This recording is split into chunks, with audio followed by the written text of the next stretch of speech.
നിന്റെ ഓർമ്മയുടെ പ്രകാശം എന്നെന്നും നിലനിൽക്കും എന്നെഴുതിയ പ്ലക്കാർഡുകളുമായി അവർ ഒത്തുചേർന്നു. കേരളത്തിന്റെ വിവിധ ഭാഗങ്ങളിൽ നിന്നുള്ള 1000-ഓളം CA വിദ്യാർത്ഥികളാണ് മറൈൻ ഡ്രൈവിൽ മിഷേലിന്റെ കുടുംബത്തിന് ഐക്യദാർഢ്യം പ്രഖ്യാപിക്കാനെത്തിയത്. We have gathered here to express our solidarity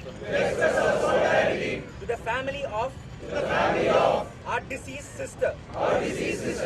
On this solemn occasion, we acknowledge that every single person മിഷേലിന്റെ ദുരൂഹ മരണം ചർച്ചയായതോടെ കേരളത്തിന്റെ വിവിധ ഭാഗങ്ങളിൽ നിന്നുള്ള CA വിദ്യാർത്ഥികൾ സമൂഹ മാധ്യമങ്ങളിലൂടെ ഒരുമിച്ച് ചേരുകയായിരുന്നു.